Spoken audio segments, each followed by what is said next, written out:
اللہ تعالیٰ کا لاکھ لاکھ شکر ہے جس نے ہمیں مسلمان پیدا کیا، دین کی سمجھ دی، دین پڑھنے اور سیکھنے کا شوق عطا کیا، اپنی محبت عطا کی، اپنی پہچان عطا کی، اپنے رسول محمد صلی اللہ علیہ وسلم کی محبت عطا کی، اسلام پر جینے اور مرنے کا شوق عطا کیا۔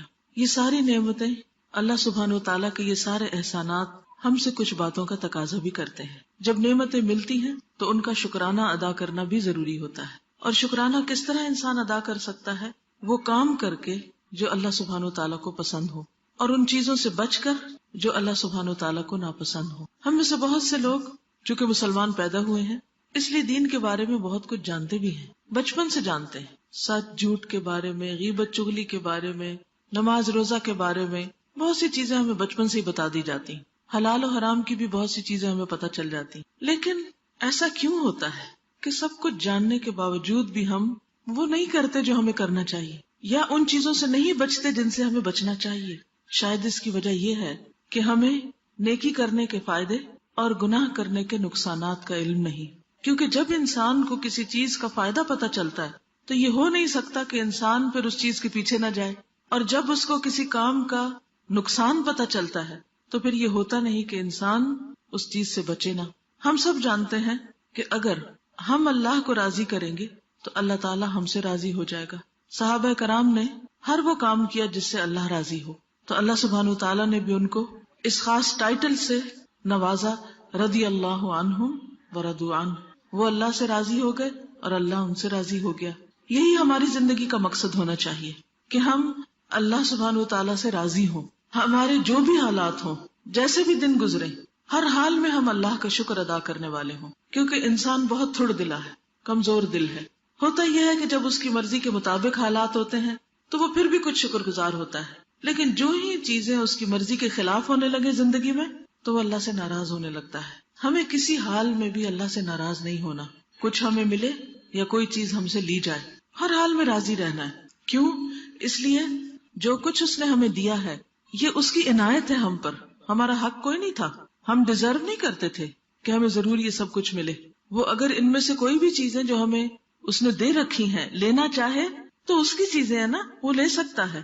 ہماری اولاد اللہ کی امانت ہے، ہمارے پاس جو جسمانی قوتیں اور صلاحیتیں ہیں یہ اللہ کی امانت ہے، مال اللہ کی امانت ہے۔ اسی لیے ہم دیکھتے ہیں کہ صحابہ کرام کا طریقہ کیا ہوتا تھا کہ جب انہیں کوئی غم پہنچتا، کوئی دکھ پہنچتا، کوئی تکلیف پہنچتی، کوئی چیز ان سے چلی جاتی تو وہ کیا کہتے؟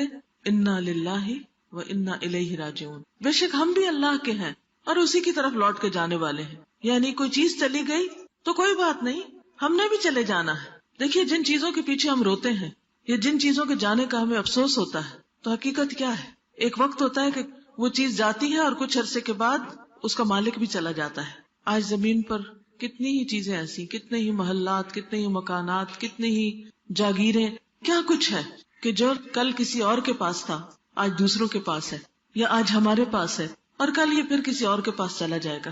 اس دنیا کی ہر چیز بے وفا ہے، کوئی بھی چیز انسان کے پاس ہمیشہ نہیں رہتی۔ ہاں، ایک چیز جو کبھی ساتھ نہیں چھوڑتی وہ اللہ کی ذات ہے۔ اس لیے ہمیں بھی سب سے زیادہ اس کا وفادار ہونا چاہیے جو ہر حال میں ہمارے ساتھ ہے، جس کا ساتھ نہیں چھوٹ سکتا۔ ہم ان چیزوں کے تو بہت وفادار بنتے ہیں جو ہم سے بے وفائی کرتی ہیں، لیکن ہم اس کے وفادار کم بنتے ہیں جو ہمیں ہر حال میں اچھی طرح دیکھنا چاہتا ہے، اچھے حال میں دیکھنا چاہتا ہے، اور خصوصاً ہمارا انجام۔ اس لیے بے حد ضروری ہے کہ ہم اپنی اس چھوٹی سی زندگی میں، تھوڑی سی زندگی میں وہ کام کر لیں جو اللہ کو پسند ہے، کیونکہ ہم نے اس کے پاس جانا ہے۔ ہم سب کا اس بات پر ایمان ہے کہ ہم نے اس کے پاس جانا ہے، واپسی ادھر ہی ہے۔ اس لیے ان کاموں کی طرف توجہ کریں جو اس کو خوش کر دے، اور اسی طرح ان ساری چیزوں سے بچیں جو اسے ناراض کرتی ہیں، کیونکہ ہمیں اس حال میں اس سے نہیں ملنا کہ وہ ہم سے ناراض ہو، کیونکہ یہ سب سے بڑا خسارہ ہوگا، سب سے بڑا نقصان ہوگا، سب سے بڑا گھاٹا۔ اور اس کے علاوہ یہ بات بھی ہم یاد رکھیں کہ اگر ہم اس کو راضی نہیں کرتے اور ایسے کام کرتے رہتے ہیں جنہیں ہم گناہ کہتے ہیں، جو اس کو ناراض کرنے والے کام ہیں، تو اس کا نقصان آخرت میں تو ہے ہی، دنیا میں بھی ہوتا ہے۔ گناہ ایک طرح سے زہر کی طرح ہے، جیسے زہر کھانے سے نقصان ہوتا ہے، اسی طرح گناہ کرنے سے روح کا نقصان ہوتا ہے۔ جیسے زہر جسم کو نقصان دیتا ہے تو روح کو نقصان دینے والے زہر کیا ہے؟ گناہ۔ جس درجے کا گناہ ہوگا اس درجے کا نقصان ہوگا. چھوٹا گناہ ہوگا چھوٹا نقصان ہوگا، بڑا گناہ ہوگا بڑا نقصان. ہوتا یہ ہے کہ چونکہ دنیا میں ہمیں گناہ کا نقصان فوری طور پر نظر نہیں آتا، پتہ نہیں چلتا، یا سمجھ نہیں آتا جب ہم کسی مصیبت میں ہوتے ہیں کہ یہ کسی گناہ کی وجہ سے ہوئی ہے، یہ مشکل، یہ پرابلم کسی گناہ کی وجہ سے آئی ہے، ہمیں احساس ہی نہیں ہوتا، لہٰذا ہم وہی گناہ بار بار کرتے چلے جاتے ہیں. یہ بالکل اسی طرح ہے کہ آپ دیکھیں کہ بعض لوگوں کو بعض غذائیں سوٹ نہیں کرتی، ان کو الرجی ہوتی ہے. سب کو معلوم ہے نا، کئی لوگوں کو دودھ کی الرجی ہوتی ہے، کئی لوگوں کو ڈیری پروڈکٹ ساری جو ہوتی ہیں ان کی الرجی ہوتی ہے، کسی کو کسی چیز کی، کسی کو کسی چیز کی. اب آپ دیکھیے کہ جب کسی کو کسی خاص چیز سے الرجی ہوتی ہے اور وہ اس چیز کو استعمال کرتا رہے تو اس کا حال کیا ہوتا ہے؟ وہ ہلاک ہونے کے قریب پہنچ جاتا ہے. اور بعض اوقات اگر وہ بھولے سے تھوڑا سا بھی کھا لے تو بیمار ہوئے بغیر رہ نہیں سکتا، لازماً بیمار ہوگا. اسی طرح گناہ جو ہیں وہ انسان کو نقصان دیتے ہیں، اور بعض گناہ چھوٹے سے بھی ہوں تو وہ انسان کو سخت نقصان پہنچانے والے ہیں. اس لیے بے حد ضروری ہے کہ ہم گناہوں سے بچنے کی فکر کریں. جیسے اگر کسی کو سانپ کاٹ لے تو کیا ہوتا ہے؟ زہر کا اثر ہوتا ہے نا، زہر اندر چلا جاتا ہے، پھر نتیجہ کیا ہوتا ہے؟ اسی طرح شہد کی مکھی اگر کاٹ لے تو بندہ مرتا نہیں ہے. کیا ہوتا ہے شہد کی مکھی کاٹے؟ سویلنگ ہو جاتی ہے، بڑا سخت درد ہوتا ہے. اور اگر زیادہ مکھیاں کاٹ لیں تو زیادہ درد ہوتا ہے. بعض اوقات آپ نے دیکھا ہوگا کہ آنکھ پہ یا منہ پہ کاٹ لے تو وہ شکل بگڑ جاتی ہے. بالکل اسی طرح امیجن کریں کہ جب ہم کوئی گناہ کرتے ہیں نا تو ہمارے اندر کی قلب کی روح کی شکل بگڑنے لگتی ہے، باطن خراب ہونے لگتا ہے. پھر آپ دیکھیں بچھو کاٹ لے تو کوئی مرتا ہے؟ مرتا نہیں، لیکن اس کا زہر شہد کی مکھی سے زیادہ خطرناک ہوتا ہے، وہ زیادہ پین فل ہے. اسی طرح چھوٹا سانپ کاٹ لے تو کیا ہوتا ہے؟ زہر پھیلتا ہے لیکن بعض اوقات انسان مرتا نہیں. ہاں اگر کسی کو اژدہا کاٹ لے پھر کیا ہوتا ہے؟ فوراً مر جاتا، بچ نہیں سکتا انسان. تو اسی طرح جو چھوٹے چھوٹے گناہ ہوتے ہیں وہ شہد کی مکھی یا بچھو کی طرح ہوتے ہیں یا چھوٹے سانپوں کی طرح ہوتے ہیں، اور جو بڑے گناہ ہوتے ہیں وہ بڑے سانپوں کی طرح ہوتے ہیں. اور یہ ایک حقیقت ہے کہ جیسے حدیث میں آتا ہے نا کہ قبر میں سانپ چھوڑ دیا جاتا ہے، تو یہ سانپ کیا ہوتا ہے؟ دراصل وہ قبر کا سانپ کیا چیز ہے؟ انسان کے گناہ. اسی طرح جہنم میں بھی سانپوں کا ذکر آتا ہے، تو وہ سانپ کیا ہے؟ انسان کے گناہ. انسان نے خود اپنے لیے وہ سزا اکٹھی کی. تو اس لیے بے حد ضروری ہے کہ انسان گناہوں سے بچے. جب کسی بات کا پتہ چل جائے کہ یہ دین میں منع ہے تو اس کو چھوڑ دے، چاہے کتنا بھی دل چاہ رہا ہو. اور اس وقت اپنے آپ کو یہ سمجھے کہ نہیں مجھے تو سانپ کاٹ جائے گا. سانپ سے ڈرتے ہیں؟ کبھی انسان دور سے بھی دیکھ لینا تو روح فنا ہو جاتی. کتے سے ڈرتے ہیں؟ ایک دفعہ بھونکے تو کیا ہوتا ہے؟ خون تیز ہو جاتا ہے، ہاتھ پاؤں ٹھنڈے ہونے لگتے ہیں اور ایسا لگتا ہے مر ہی جائیں گے ابھی. تو اسی طرح گناہ جو ہیں یہ بھی ایسے ہی نقصان دہ ہیں، اتنے ہی خطرناک ہے بلکہ اس سے زیادہ. کیونکہ دنیا میں تو انسان کو کیا ہوتا ہے، کوئی کتا کاٹ دے تو ٹیکے لگا دیتے ہیں یا اور اسی طرح کی دوائی شوائی دے کے کچھ درد کا علاج کر کے اسپتال داخل کر لیتے، انسان ٹھیک ہو جاتا ہے پھر سے. لیکن گناہ سے جب تک انسان توبہ نہیں کرتا وہ کاٹا اندر ہی رہتا ہے، وہ زہر اندر ہی رہتا ہے، اور پھر کیا ہوتا ہے؟ اس سے نقصان ہوتا ہے. آپ دیکھیں کہ جو ابلیس تھا، ابلیس کون تھا؟ شیطان تھا. کان من الجن، جنوں میں سے تھا، لیکن سب کا سردار تھا. جنوں کا بھی سردار تھا اور فرشتوں کا بھی بڑا بنا ہوا تھا. کیوں بڑا بنا تھا؟ کس چیز سے؟ عبادت سے، نیکی سے. تسبیح کرتا تھا، تکبیر، اللہ کی بڑائی بیان کرتا تھا، ذکر کرتا، عبادت کرتا، اللہ کے آگے سجدے کرتا، سب کچھ کرتا تھا. بے حد نیک تھا، بڑا پائس. آپ سوچیں کہ جیسے کوئی بہت بڑے مولانا ہوں، کوئی بہت بڑے بزرگ ہوں، کوئی بہت بڑے نیک بندے ہوں، لیکن جب اس نے اللہ کی ایک بات نہیں مانی اور اس بات پہ اڑ گیا تو پھر کیا ہوا؟ اس پر لعنت ہوئی، اللہ تعالیٰ اس سے ناراض ہو گیا. کیا اس نافرمانی نے اس کو نقصان دیا؟ اس گناہ نے ابلیس کو نقصان دیا کہ نہیں دیا؟ دیا نا. تو اس سے کیا بات ثابت ہوتی ہے؟ ابلیس نے کس بات سے انکار کیا تھا؟ سجدے سے. تو آج اگر کوئی شخص نماز نہیں پڑھتا کیا اس کو نقصان ہوگا؟ اس کو نقصان ہوگا. کوئی یہ نہ کہ کوئی بات نہیں اللہ معاف کرنے والا ہے. تو اگر اللہ تعالیٰ اسی طرح معاف کرنے والے ہوتے تو پھر ابلیس کو معاف کر دیتے نا جب وہ اکڑ بگڑ رہا تھا. تو اس کا قصور یہ تھا کہ اس نے انکار کیا، اور پھر جب اللہ تعالیٰ نے پوچھا کہ کیوں انکار کیا تو حجتیں کرنے لگا. اس انکار پہ ڈٹ گیا، توبہ نہیں کی، معافی نہیں مانگی. چلیے ایک اور مثال ہے حضرت آدم علیہ السلام کی اور حضرت حوا علیہ السلام کی. کیا ان سے کوئی غلطی ہوئی تھی؟ کیا کیا تھا انہوں نے؟ شیطان کی بات مان کے وہ پھل کھا لیا جس سے منع کیا گیا تھا. نقصان ہوا نا نقصان. کہاں سے نکال دیے گئے؟ جنت سے. تو آج اگر ہم حرام چیزیں کھائیں، شراب پیئیں یا جوئے کی کمائی کھائیں یا سود کھائیں اور پھر ہم کہیں کوئی بات نہیں جنت میں چلے جائیں گے، یہ کہاں کی لاجک ہے؟ یہ کیسے ہو سکتا ہے کہ ہم لوگوں کو دھوکہ فریب دے کے، فراڈ کر کے، کسی کی زمین غصب کر کے، کسی پہ ظلم ڈھا کے، کسی کے ساتھ زیادتی کر کے ہم کچھ اپنا مال اکٹھا کر لیں، اس سے بزنس کریں اور اس کو کھائیں اور پھر کہیں کوئی فرق نہیں پڑتا، اللہ غفور الرحیم ہے۔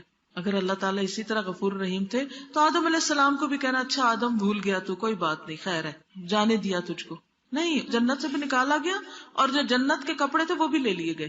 صرف یہ نہیں کیا گیا کہ جنت سے نکالے گئے، گھر سے بھی نکالے گئے، لباس بھی لے لیا گیا۔ تو اسی طرح ابلیس جو ہمارا دشمن ہے وہ کیا چاہتا ہے کہ جیسے آدم علیہ السلام کو جنت سے نکلوایا تھا اس نے، وہ ہمیں بھی جنت میں جانے نہ دے۔ وہ راستے میں بیٹھا ہوا ہے، وہ ہر وقت بہکاتا ہے اور وہ ہر ایک کو بہکاتا ہے۔ کبھی نہ سوچیں کہ ہم بڑے نیک ہیں، ہم نے تو قرآن پڑھ لیا ہے اور ہم تو بڑے علامہ بن گئے ہیں اور ہم تو بڑے پارساں ہیں، اس لیے ہمیں شیطان کچھ نہیں کہہ سکتا۔ نہیں، شیطان دشمن ہے اور دشمن جب تک اپنا وار کر نہ لے وہ چین سے نہیں بیٹھتا۔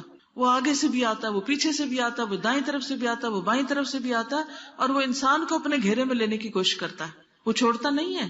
اس لیے ہم سب کو نمبر 1 یہ پتا ہونا چاہیے اللہ کو کیا پسند ہے کیا نہیں، ویسے بھی پتا ہونا چاہیے، کیونکہ جس شخص سے آپ کو محبت ہوتی ہے آپ یہ معلوم کرنے کی کوشش کرتے ہیں اچھا اس کو کیا پسند ہے اور کیا پسند نہیں۔ کیوں پتا کرتے ہیں؟ تاکہ جو اس کو پسند ہے وہ کام کرے اور جو اس کو نہیں پسند وہ نہ کرے۔ تو اللہ سبحانہ وتعالیٰ سے بھی اگر ہمیں محبت ہے تو ہمیں شوق لگ جائے گا کہ مجھے پتا کر کے چھوڑنا ہے اللہ تعالیٰ کو کیا پسند ہے اور کیا پسند نہیں، اور اس کے لیے پھر آپ کیا کریں گے؟ قرآن پڑھیں گے، حدیث پڑھیں گے اور معلوم کرنے کی کوشش کریں گے کہ اللہ تعالیٰ کیا چاہتے ہیں ہم سے۔ یہ جتنے بھی لوگ قرآن پڑھتے ہیں نا ان کا یہی دراصل شوق ہوتا ہے، یہی پیچھے غرض ہوتی ہے کہ اور پتا کریں اور معلوم کریں، اور جب ان کو پتا چل جاتا ہے تو پھر ان کی کوشش ہوتی ہے کہ کچھ کریں بھی۔ تو پہلی چیز ہے پتا کرنا، لیکن خالی پتا کرنا کافی نہیں ہے، پتا کرنے کے بعد اس چیز کو عمل میں لانا بڑا ضروری ہے اور ان گناہوں سے بچنا ضروری ہے جو اللہ سبحانہ وتعالیٰ نے بچنے کے لیے کہے ہیں، ورنہ وہ گناہ زہر کی طرح انسان کو نقصان دینے والے ہیں۔ پھر اسی طرح آپ دیکھیں یونس علیہ السلام جب اللہ سبحانہ وتعالیٰ کا حکم آنے سے پہلے اپنی قوم کو چھوڑ کے چلے گئے تھے تو کیا ہوا؟ کشتی میں بیٹھے، کشتی ڈوبنے لگی تو انہوں نے ان کو اٹھا کے باہر پھینک دیا، مچھلی کے پیٹ میں چلے گئے۔ وہاں جا کر انہوں نے کیا پڑھا؟ لا الہ الا انت سبحانک انی کنت من الظالمین، نہیں کوئی الہ مگر تو پاک ہے، میں ظالموں میں سے، میری غلطی ہے، میری غلطی ہے۔ یہ کون کہہ رہے ہیں؟ اللہ کے پیغمبر کہہ رہے ہیں۔ آدم علیہ السلام پیغمبر ہیں، پہلے انسان ہیں، وہ کہتے ہیں ربنا ظلمنا انفسنا وان لم تغفر لنا وترحمنا لنکونن من الخاسرین، کہ اللہ ہم نے اپنی جانوں پہ ظلم کیا، اگر تو نے ہم کو معاف نہ کیا اور ہم پہ رحم نہ کیا تو ہم ضرور نقصان اٹھا جائیں گے۔ اس لیے بے حد ضروری ہے کہ انسان اپنی غلطیوں کو دیکھتا رہے، اپنی کوتاہیوں پہ نظر رکھے اور پہلی بات کرے نہ، لیکن یہ ہو نہیں سکتا کہ غلطی نہ ہو، کیونکہ ہم انسان ہیں، غلطیاں ہوں گی۔ جب غلطی ہو جائے تو کیا کریں؟ معافی مانگ لیں، توبہ کر لیں، واپس پلٹ آئیں، ضد نہیں، اصرار نہیں، تعویلیں نہیں، حجتیں نہیں، بہانے نہیں۔ اللہ کو وہ لوگ پسند ہیں جو اپنی غلطی مان جاتے ہیں۔ اور اللہ سبحانہ وتعالیٰ نے حضرت یونس علیہ السلام کے لیے کہا اگر وہ تسبیح نہ کرتے تو وہ مچھلی کے پیٹ میں رہتے، قیامت کے دن تک اس سے نہ نکالے جاتے۔ تو اس سے یہ بھی پتہ چلتا ہے کہ گناہ کی وجہ سے جب انسان کسی مصیبت میں پڑتا ہے تو جب تک توبہ نہ کرے اس سے باہر نہیں نکلتا، اور ایسا نہ ہو کہ توبہ کیے بغیر مر جائے اور مرنے کے بعد کیا ہوگا؟ قیامت تک پھر اسی مصیبت میں پڑا رہے گا انسان۔ خودکشی کیوں حرام ہے؟ اسی وجہ سے نا کہ اس کے بعد توبہ کا موقع نہیں ہوتا اور انسان اسی حال میں اللہ کے پاس جا پہنچتا ہے۔ پھر اسی طرح جتنی بھی قومیں ہیں، قوم عاد ہے، سمود ہے، قوم لوط ہے اور قومیں ہیں، ان سب کے اوپر اللہ کے عذاب آئے۔ کیوں آئے؟ فَعَصَوْا رَسُولَ رَبِّهِمْ فَأَخَذَهُمْ أَخْذَةً رَابِيَةً، انہوں نے اپنے رب کے رسولوں کی نافرمانی کی تو ان کو بڑھتی چڑھتی پکڑ نے آ پکڑا، ان کی پکڑ ہو گئی۔ پھر اسی طرح آپ دیکھیں بنی اسرائیل جو تھے وہ بھی اللہ کی چنی ہوئی قوم تھے۔ اللہ سبحانہ وتعالیٰ قرآن پاک میں فرماتے ہیں انی فضلتکم علی العالمین، میں نے تمہیں سارے جہان پہ فضیلت دی، تمہیں چن لیا۔ لیکن جب چنے ہوئے لوگ، چنی ہوئی قوم، جب اس نے اللہ کی نافرمانی کی تو کیا ہوا؟ اللہ نے ایسی قومیں ان پر مسلط کی جنہوں نے ان کو انتہائی ذلیل و خوار کیا۔ تاریخ اگر ہم پڑھیں تو پتہ چلتا ہے کہ کچھ ایسے بادشاہ گزرے ہیں جیسے ٹیٹس ہے، بخت نصر ہے، انہوں نے ان پہ چڑھائی کر دی، ہلاکو خان کی شکل میں ان کے اوپر عذاب بھیجا اور پھر کس طرح مسلمانوں کے خلیفہ کو مارا گیا، بوری میں بند کر کے ڈنڈوں سے مار مار کے اس کو مارا گیا. کہاں وہ اتنی عزت و شان و شوکت، اور کہاں یہ عالم. یہ کیوں ہوا؟ اللہ کے احکامات سے دوری کی وجہ سے ہوا، آپس کی لڑائی اور فتنے اور فرقے کی وجہ سے ہوا. تو جب اللہ کی نافرمانی کوئی قوم کرتی ہے تو آخرت سے پہلے دنیا میں بھی اس کی پکڑ ہو جاتی ہے. حضور صلی اللہ علیہ وسلم نے فرمایا، جب میری امت میں گناہوں کی کثرت ہو جائے گی تو اللہ تعالیٰ خواص و عوام سب پر اپنا عذاب اتارے گا، یعنی پھر سب اس کی لپیٹ میں آئیں گے. حضرت ام سلمہ فرماتی ہیں، یہ سن کر میں نے حضور صلی اللہ علیہ وسلم سے پوچھا، یا رسول اللہ، کیا اس وقت صالح اور نیک بندے نہیں ہوں گے، یعنی نیک بندے ختم ہو جائیں گے؟ آپ نے فرمایا، کیوں نہیں ہوں گے. میں نے کہا، پھر ان کے ساتھ کیا معاملہ ہوگا؟ کیا وہ بھی بیچ میں پس جائیں گے؟ آپ نے فرمایا، جو اور لوگوں پہ افتاد آئے گی وہ ان پر بھی آئے گی، پھر اللہ تعالیٰ کی جانب سے ان کی بخشش ہوگی اور ان کے لیے اللہ کی رضامندی اترے گی. یعنی اگر انسان کسی ایسے علاقے میں رہتا ہے کہ جہاں کوئی وبا پھوٹ پڑتی ہے، کوئی زلزلے میں لوگ مر جاتے ہیں یا کچھ سیلاب آ جاتا ہے، تو اب یہ تو نہیں ہوتا کہ نیک لوگوں کو الگ کر دے اور صرف برے لوگوں کو بہائے. اگر زیادہ گناہ ہونے لگے کسی بستی کے اندر تو آفت سب کو تباہ کر دیتی، پھر نیک لوگ اپنی اپنی نیتوں پہ اٹھائے جائیں گے، لیکن دنیا میں ان کی بھی ساتھ پکڑ ہو جاتی. تو اس لیے یہ بہت ضروری ہے کہ انسان خود بھی گناہوں سے بچے اور دوسروں کو بھی روکنے کی کوشش کرے کہ بھی تم ایسا نہ کرو، اللہ کو ناراض نہ کرو. انسان اپنے گھر سے شروع کرے، اپنے رشتہ داروں سے شروع کرے، اپنے محلے شہر والوں سے شروع کرے، اور جہاں جہاں تک انسان کا بس چلے انسان دوسرے انسانوں کو بھی نیکی کی طرف بلائے اور برائی سے روکے. پھر اسی طرح ہم دیکھتے ہیں نبی صلی اللہ علیہ وسلم نے فرمایا، ان الرجل لیحرم الرزق بالذنب یصیبہ، آدمی اپنے گناہوں کی وجہ سے رزق سے محروم ہو جاتا ہے. یعنی اچھی بلی نوکری ہوتی ہے، اچھی بلی جاب ہے، اچھا بلا بزنس ہے، اچانک ڈاؤن فال ہو جاتا ہے. اور انسان کبھی کہتا ہے اس نے مجھے نظر لگا دی، کبھی کہتا ہے اس نے میرے ساتھ یہ برا کیا، اس نے جادو کر دیا، فلانے نے یہ کر دیا. اس طرح کی باتیں ہم کرتے ہیں، یہ بھول جاتے ہیں کہ ہماری بھی کوئی غلطی ہو سکتی ہے، اللہ کی کوئی ناراضگی بھی ہو سکتی ہے. تو ایسے موقع پر دوسروں کو بلیم کرنے کی بجائے توبہ استغفار کریں، کیونکہ اللہ کا وعدہ ہے. حضرت نوح علیہ السلام کی زبانی اللہ سبحانہ وتعالیٰ نے سب کے لیے میسج دیا، فَقُلْتُ اسْتَغْفِرُوا رَبَّكُمْ إِنَّهُ كَانَ غَفَّارًا، میں نے کہا اپنے رب سے معافی مانگ لو، بے شک وہ معاف کرنے والا ہے. يُرْسِلِ السَّمَاءَ عَلَيْكُمْ مِدْرَارًا، وہ تم پر آسمان سے خوب بارشیں برسائے گا. وَيُمْدِدْكُمْ بِأَمْوَالٍ وَبَنِينَ، اور تمہیں مال اور بیٹوں سے نوازے گا. وَيَجْعَلْ لَكُمْ جَنَّاتٍ، اور تمہارے لیے باغات تیار کرے گا. وَيَجْعَلْ لَكُمْ أَنْهَارًا، اور تمہارے لیے نہریں جاری کر دے گا. یہ استغفار کے فائدے ہیں. تم اللہ سے معافی مانگ لو، اللہ یعنی تمہارے رزق میں اولاد میں برکت پیدا کر دے گا. لیکن ہم میں سے کتنے لوگ ہیں جو واقعی سچے دل سے اپنے گناہوں کو یاد کر کے روئیں اور اللہ سے معافی مانگے اور اللہ سے توبہ کرے تاکہ ان کی مشکلات آسان ہوں. پھر آپ دیکھیے کہ نبی صلی اللہ علیہ وسلم نے فرمایا، ڈر ہے کہ دنیا کی قومیں تم پر ہر طرف سے اس طرح ٹوٹ پڑیں گی جس طرح بھوکے کھانے کے پیالے پہ ٹوٹ پڑتے ہیں. اس طرح مسلمانوں کے اوپر ساری اقوام ٹوٹ پڑیں گی، ہر طرف سے لوگ ان کے اوپر حملہ کریں گے. صحابہ نے عرض کیا، یا رسول اللہ صلی اللہ علیہ وسلم، کیا اس وقت ہماری تعداد کم ہوگی، یعنی ہم تھوڑے رہ جائیں گے کہ سارے ہمیں دبانے آ جائیں گے؟ آپ نے فرمایا، اس وقت تمہاری کثرت ہوگی، تعداد بہت زیادہ ہوگی، لیکن تمہاری حالت اس وقت سیلاب کے خس و خاشاک کی طرح ہوگی. یعنی جیسے بارش آتی ہے نا، سیلاب چلتا ہے تو اوپر کانٹے اور چھوٹے موٹے تنکے وغیرہ بہنے لگتے ہیں. تمہارے دشمنوں کے دلوں سے تمہارا روب اٹھ جائے گا اور تمہارے دلوں میں وہن پیدا ہو جائے گا. پوچھا گیا وہن کیا ہے؟ فرمایا زندگی سے محبت اور موت سے نفرت. تو بات یہ ہے کہ زندگی سے جب محبت ہوتی ہے نا، اس دنیا سے محبت، تو پھر انسان دن رات کس چیز میں لگا دیتا ہے؟ صرف اس دنیا کو بنانے میں، اسی کو سنوارنے میں، اسی کو خوبصورت کرنے میں، اسی کے اندر اور ترقی کرنے میں، اور آخرت کو بھول جاتا ہے اور وہ آخرت کا ذکر بھی نہیں کرتا، موت کی بات بھی نہیں کرتا. اگر کوئی کرے تو کیا کہتے، تم تو ڈراتے ہی رہتے ہو، موت کی بات سننا بھی نہیں چاہتے. یعنی موت کا ذکر نہ ہونا انسان کو گناہوں پہ اور شیر کر دیتا ہے. کون سی چیز انسان کو گناہوں سے بچنے میں مدد دیتی ہے؟ موت کا ڈر، کہ مرنا ہے، خدا کو جواب دینا ہے، مرنے کے بعد کیا ہوگا، قبر میں کیا ہوگا، جان کیسے نکلے گی، قیامت کے دن کہاں اٹھیں گے. یہ ساری چیزیں انسان کے اندر ڈر پیدا کرتی ہیں. تو پھر انسان اس دنیا میں شرافت سے زندگی بسر کرتا ہے. تو اس لیے بے حد ضروری ہے کہ انسان گناہوں سے بچے. ایک عام گناہ جو ہم خواتین میں بہت پایا جاتا ہے وہ ہے دوسروں کی غیبت چگلی، دوسروں کی برائیاں کرنا، جہاں بیٹھے کسی نہ کسی کے خلاف باتیں شروع کر دینا اور پھر ختم ہی نہ کرنا، کرتے چلے جانا. اس کے بارے میں کیا حکم ہے؟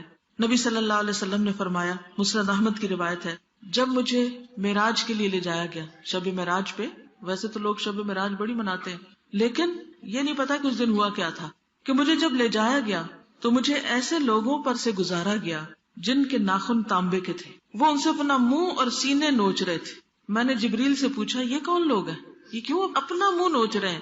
انہوں نے کہا یہ وہ لوگ ہیں جو انسانوں کا گوشت کھایا کرتے تھے، یعنی غیبت کرتے اور ان کی آبرو ریزی کرتے، یعنی ان کی بے عزتی کرتے، تو آج یہ اپنے آپ کو خود بے آبرو کر رہے ہیں کہ منہ پہ کچھ بھی لگ جائے تو انسان کو کتنی شرم آتی ہے، تو میں کسی کو کیا منہ دکھاؤں گا۔ تو قیامت کے دن ایسے لوگ اپنے منہ چھیل رہے ہوں گے، لیکن ہم میں سے کتنے لوگ ہیں جو ڈر کے اس بیماری سے باز آ جائیں اور یہ نہ کریں۔ بعض اوقات کوئی ایسی ضرورت نہیں ہوتی، صرف کچھ عادت ہوتی ہے، منفی ذہن ہوتا ہے، ہر ایک میں برائی نظر آتی ہے۔ کچھ لوگوں کی عادت ہوتی ہے کہ انہیں سیدھی چیز بھی الٹی نظر آتی ہے، ہر وقت بدگمانی کرتے ہیں، دوسروں کے بارے میں برا سوچتے ہیں، کوئی ان کا اچھا بھی کرے اس کے لیے بھی برا سوچیں گے۔ یہ وجہ ہوگی کیونکہ شیطان ہمارے دل میں وسوسے ڈالتا ہے، وہ وسوسے ڈالتے ہیں فلاں نے تمہارے خلاف بات کی ہے کوئی، اچھا پھر وہ شروع ہو جاتا ہے تجسس کرنا، پھر اس کے بعد وہ زبان سے ایسی باتیں نکالنے لگتا ہے۔ نتیجہ کیا ہوتا ہے؟ انسان وہ کرنے لگتا ہے جو شیطان کو خوش کرتا ہے اور رحمان کو ناراض کرتا ہے۔ اب کس طرح انسان اس سے رکے؟ انسان یہ سوچے کہ آج میں اگر کسی کے پیچھے پڑ گیا ہوں نا، کسی کی بےعزتی کر رہا ہوں، کسی کی باتیں کر رہا ہوں، کسی کے خلاف بول رہا ہوں، تو کل یہ اپنے پہ ہی پلٹے گا، اس لیے مجھے اپنی خاطر کسی کے ساتھ برا نہیں کرنا، نہ سامنے نہ اس کے پیچھے۔ اب اس کی پہچان کیسے ہو کہ آپ کسی کی برائی کر رہے ہیں؟ جو بات آپ کسی کے سامنے نہ کہہ سکے، آپ کو ڈر ہو کہ یہ شخص ناراض ہو جائے گا مجھ سے، تو پھر آپ کیا کریں؟ سامنے تو کہہ نہیں سکے، پیچھے اس کی بری بات کریں، پھر یہ کہ اس کی بےعزتی کرائیں، اس کی عزت گنوائیں، اس کا امیج خراب کریں تاکہ اس کو لوگ برا سمجھے اور مجھے اچھا سمجھے۔ بعض اوقات یہ جذبہ ہوتا ہے نا کہ اپنے آپ کو بڑا عقل مند ثابت کرنا ہوتا ہے، تو دوسرے کو انسان ذلیل کرنے لگتا ہے۔ پھر اسی طرح نبی صلی اللہ علیہ وسلم نے فرمایا لوگوں پر ایسا زمانہ آئے گا کہ اسلام کا صرف نام رہ جائے گا، لوگ کہیں گے ہم مسلمان ہیں لیکن مسلمانوں والی کوئی عادت ان میں نہیں ہوگی۔ اب اسلام کی سب سے پہلی پہچان کیا ہے؟ سلام۔ آج کتنے لوگ ہیں جو ایک دوسرے کو سلام کرتے ہیں؟ آپ کسی بازار مارکیٹ میں چلے جائیں، کیا کوئی کسی کو سلام کرتا نظر آتا ہے؟ ہارڈلی۔ لوگ ایک دوسرے کے پاس سے گزرتے منہ موڑ کے چلے جاتے، گھر میں ایک دوسرے کو سلام نہیں کرتے۔ حالانکہ نبی صلی اللہ علیہ وسلم نے اس کے بارے میں کیا فرمایا؟ خدا کی قسم جس کے قبضے میں میری جان ہے، تم جنت میں جا نہیں سکتے، جنت میں جا نہیں سکتے جب تک کہ تمہارے اندر ایمان نہ ہو، اور ایمان آ نہیں سکتا کہ جب تک کیا نہ ہو، آپس میں محبت نہ کرو۔ کیا میں تمہیں نہ بتاؤں وہ طریقہ کہ جس پر تم عمل کرو تو تم آپس میں محبت کرنے لگو گے؟ اور وہ ہے افشوا السلام بینکم۔ کیا کرو؟ سلام کو آپس میں رواج دو، سلام کو خوب خوب پھیلاؤ۔ لیکن ہم میں سے بہت سے لوگ نہ سلام کرتے ہیں، اور اگر کوئی کرے جواب بھی نہیں دیتے، اس میں بھی تھکتے ہیں۔ تو سلام کیا ہے؟ دراصل جنت میں لے جانے کی کنجی، یہ اسلام کی پہچان ہے، لیکن بہت سے لوگ اس سے خالی ہیں۔ پھر اسی طرح آپ نے فرمایا اور قرآن کے صرف حروف رہ جائیں گے، یعنی کہ مخارج اور تجوید اس میں تو پھر بھی توجہ ہوگی یار، حفظ کر لیں گے، لیکن قرآن کہتا کیا ہے اس کی گہرائی میں نہیں جائیں گے۔ اس وقت مسجدیں ان کی بڑی عالی شان ہوں گی۔ آج آپ دیکھیں مشرق مغرب میں ہر طرف بڑی بڑی مسجدیں لوگوں نے بنا رکھی ہیں، مگر ہدایت سے خالی، اس میں دین کی تعلیم نہیں ہوگی۔ آپ دیکھیں بہت سی مسجدوں کا حال کیا ہے کہ لوگ وہاں نماز پڑھتے ہیں اور بس مسجد بند، کوئی درس نہیں، کوئی تدریس نہیں، کوئی کسی کو ہدایت کی بات نہیں کرتا۔ ان کے علماء آسمان کے نیچے بسنے والوں میں سب سے زیادہ برے لوگ ہوں گے، یعنی جو دیندار طبقہ ہوگا وہ سب سے برا ہوگا، جو بظاہر دین کا بڑا نام لینے والے ہوں گے۔ تو اس سے بھی بہت ڈرنا چاہیے ہمیں۔ اگر اللہ نے دین کا شوق دیا، دین کا علم دیا ہے، تو ہمیں اللہ سے ڈرتے رہنا چاہیے۔ انہی سے فتنے کھڑے ہوں گے۔ فتنے کس سے کھڑے ہوں گے؟ دین والوں سے فتنے کھڑے ہوں گے، دین والے فتنے اٹھائیں گے، دین کے نام پہ فتنے اٹھائیں گے اور گھوم کر انہی میں لوٹ آئیں گے، خود ہی بھگتیں گے پھر اس کو۔ اب آپ دیکھیں نا، ایک دینی مذہبی لیڈر اگر لوگوں کے درمیان نفرت پھیلا رہا ہے، لوگوں کے درمیان دوسروں کے خلاف باتیں کر کر کے ان کو اکسا رہا ہے، دوسروں کو کافر بتا رہا ہے، نتیجہ کیا ہوگا؟ جو اس کے سننے والے ہیں، جو اس کے ماننے والے، وہ بھڑک اٹھیں گے، وہ جا کے حملہ کریں گے کسی اور پر، پھر بچ جائیں گے، جدھر حملہ کریں گے وہ واپس انہی پہ لوٹ آئیں گے۔ تو اس لیے دین والوں کی بہت بڑی ذمہ داری ہے، اور وہ کیا ہے؟ آپس میں اتفاق محبت سے رہیں، ایک دوسرے سے نفرت نہ کریں، دوسروں کا احترام کریں۔ اگر کوئی شخص ان کو پسند نہیں تو بھی اپنی زبان کو بند رکھے۔ پیٹھ پیچھے بیٹھ کے تبصرے کرنا بغیر علم کے اور بڑی بڑی باتیں کرنا اور ایک دوسرے کے خلاف باتیں کرنا اور ایک دوسرے سے نفرت کرنا اور بغض رکھنا اور حسد رکھنا اور مقابلے بازی کرنا، یہ دین والوں کا کام نہیں ہوتا، یہ دین کی تعلیم نہیں ہوتی۔ دین والے آپس میں ایک دوسرے سے محبت کرتے ہیں، ایک دوسرے کا احترام کرتے ہیں، اور یہی ہمارا اخلاق ہونا چاہیے۔ پھر آپ نے فرمایا جو لوگ علم کا مظاہرہ کرنے لگے اور عمل کو چھوڑ بیٹھے اور زبان سے تو محبت کا اظہار کریں اور دلوں میں بغض اور کینہ رکھیں اور رشتہ داریاں توڑ دیں تو اللہ تعالیٰ ان پر لعنت بھیجتا ہے اور انہیں بہرا اور اندھا بنا دیتا ہے، پھر انہیں اپنی غلطیوں کا خود بھی پتہ نہیں چلتا۔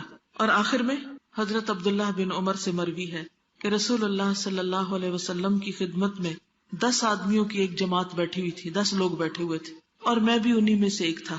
آپ نے ہمیں مخاطب کرتے ہوئے فرمایا، اے گروہ مہاجرین، 5 چیزوں میں سے میں تمہارے حق میں بارگاہ الہی سے پناہ مانگتا ہوں کہ یہ 5 چیزیں تمہارے اندر نہ آئیں۔ نمبر 1، جس قوم میں بدکاری پھیل جائے، زنا پھیل جائے اور علانیہ بدکاری ہونے لگے، یعنی لوگوں کے اندر سے شرم و حیا ہی ختم ہو جائے، تو اللہ تعالیٰ ان میں طاعون اور دوسری قسم کی بیماریاں بھیج دیتا ہے جو ان لوگوں میں پہلے نہیں تھی، نئی نئی بیماریاں ان میں پھیل جاتی۔ کیا ہمارے ملک میں، ہمارے مسلمانوں کے اندر ایسی بیماریاں ہیں؟ خاص طور پہ کون سی بیماری جو پہلے لوگوں میں نہیں ہوتی تھی اور آج بہت ہو گئی؟ اب اس کا یہ مطلب نہیں کہ طاعون میں کوئی فوت ہو جائے تو وہ کوئی برا آدمی نہیں، یا کسی کو کینسر ہو جائے تو ضرور وہی برا آدمی ہے، نہیں، یہ نہیں مطلب اس کا۔ مطلب یہ کہ وہ بیماریاں عام ہو جاتی ہیں جو پہلوں میں نہیں تھی، نئی نئی بیماریاں نکل آتی ہیں۔ یہ کب ہوتا ہے؟ جب کسی قوم کے اندر زنا پھیلتا ہے، بدکاری ہوتی، بے حیائی ہوتی۔ نمبر 2، جو لوگ ناپ تول میں خیانت کرتے ہیں۔ ناپنا کیا؟ جیسے کپڑا ناپنا، اب گز ناپ رہے ہیں، ایک گرہ چھوٹی ڈال دی، پانی ہے تو تھوڑا تھوڑا بھی آپ دیکھیں ہر بوتل میں سے کم کر دیا، کسی بھی چیز کے ناپ میں کمی کر دی۔ اسی طرح تول میں بھی، یعنی ترازو اس طرح تولتے ہیں کہ اس میں ڈنڈی مارنا جس کو کہتے ہیں۔ اللہ تعالیٰ ان میں قحط سالی اور تنگی معاش کی مصیبت بھیج دیتا ہے اور ظالم بادشاہ ان پر مسلط کر دیتا ہے، بارشیں نہیں ہوتی، فصلیں سوکھنے لگتی، رزق کی کمی ہو جاتی۔ یہ کب ہوتا ہے؟ جب لوگ ناپ تول میں کمی کرتے ہیں۔ اور آپ دیکھیں کہ ہمارا کیا حال ہے، کبھی یہ ملک جہاں اتنا کماد ہوتا تھا وہاں چینی نہیں ملتی، حیرت ہوتی ہے نا۔ گڑ جسے لوگ پوچھتے نہیں تھے آج وہ چینی سے بھی زیادہ مہنگا ہو گیا۔ میں رستے میں دیکھ رہی تھی کہ مٹی مٹی، ہر جگہ مٹی مٹی، بارشیں ہیں کوئی نہیں، کتنی بیماریاں اس سے پھر پھیلتی ہیں۔ لیکن یہ مصیبت کیوں آتی ہے؟ جب لوگ ناپ تول میں کمی کرتے ہیں۔ تیسری چیز، جو لوگ مال کی زکوٰۃ دینا بند کر دیتے ہیں، اللہ تعالیٰ آسمان سے بارش روک دیتا ہے۔ اگر چوپائے نہ ہوتے تو ان کے لیے پانی کبھی نہ برستا، یعنی جانور نہ ہوتے تو پانی نہ اترتا۔ آج آپ دیکھیں کہ جو مالدار ہیں وہ زکوٰۃ نہیں دیتے، جو غریب ہیں وہ غریب تر ہوتے چلے جاتے ہیں۔ زکوٰۃ کو بھی لوگ طرح طرح کے ہیلے بہانوں سے روک لیتے ہیں۔ کبھی کہتے ہیں ہم نے اپنے بچوں میں بانٹ دیا، اب زکوٰۃ کی ضرورت نہیں۔ کبھی کہتے ہیں زیور پر تو نہیں زکوٰۃ ہوتی، کبھی کسی طرح کبھی کسی طرح۔ کئی لوگ جب حکومت زکوٰۃ کاٹتی تو ایک دن پہلے پیسے نکال لیتے ہیں بینک سے، پھر جب کٹ جاتی پھر ڈال دیتے ہیں، اور خود بھی نہیں نکالتے، حکومت کو بھی نہیں لینے دیتے۔ پھر اسی طرح چوتھی چیز، جو لوگ عہد توڑ دیتے ہیں، اللہ تعالیٰ ان پہ باہر کا دشمن مسلط کرتا ہے جو ان کی مملوکہ چیزوں میں سے باز چھین لیتا ہے۔ نمبر 5، ان کے ائمہ یعنی امام اللہ تعالیٰ کے دین اور اس کی کتاب پر عمل کرنا چھوڑ دیتے ہیں تو اللہ تعالیٰ ان کو آپس میں لڑا مارتا ہے۔ یعنی جب علماء قرآن نہ پڑھیں، نہ پڑھائیں، نہ اس پر عمل کریں تو پھر کیا ہوتا ہے؟ پھر فرقواریت ہوتی ہے، کیونکہ ہر کوئی اپنے امام کی بات کر رہا ہے اور دین کے نئے نئے رستے نکال لیے تو ان کے اندر سے اتحاد ختم ہو گیا۔ اب کیا لوگ آپس میں لڑنے لگتے، کیونکہ جو شخص قرآن پر عمل کرتا ہو تو وہ لازماً اللہ سے ڈرتا ہوگا، اور جو اللہ سے ڈرے وہ کسی کے خلاف ناروا بات نہیں نکال سکتا۔ اور جب کوئی کسی کے خلاف بولے گا نہیں تو لڑائی کہاں سے ہوگی؟ لڑائی کہاں سے شروع ہوتی ہے؟ جب ایک دوسرے پہ ناحق الزام لگائے جاتے ہیں، ناانصافی کی جاتی ہے، زیادتی کی جاتی ہے، تو اس طریقے سے لوگوں کے اندر پھر باہمی لڑائیاں شروع ہو جاتی۔ اب آپ دیکھیں آج ہم کس کس قسم کے فتنوں کا شکار ہیں، اور یہ سب خرابیاں ہمارے اندر پائی جاتی۔ یہ کس کا نقصان ہے؟ گناہوں کا نقصان ہے۔ یہ گناہ جب کرتی ہے کوئی قوم تو اس کے اندر یہ مصیبت آتی ہے۔ تو اس کا حل کیا ہے؟ اس کا حل ہے کہ ہم اجتماعی طور پر توبہ کریں اور ان گناہوں سے بچیں اور ان گناہوں کو چھوڑیں، کیونکہ یہ گناہ دنیا اور آخرت دونوں کو برباد کرنے والے۔ بلکہ امام ابن القیم تو یہ کہتے ہیں، دنیا اور آخرت کی کوئی مصیبت، کوئی خرابی، کوئی تباہی اور بربادی اور بیماری ایسی نہیں جس کی اصل وجہ اور اصل سبب گناہ نہ ہو۔ یعنی جب گناہ ہوتے ہیں تو دنیا کی مصیبتیں بھی آتی ہیں اور آخرت کی مصیبتیں بھی آتی ہیں۔ تو اس لیے ہم میں سے ہر شخص کو سچے دل سے رو کر اللہ سے توبہ کرنے کی ضرورت ہے، تاکہ ہم دنیا کی مشکلات سے بھی باہر نکلیں اور آخرت کی مشکلات سے بھی بچ سکیں۔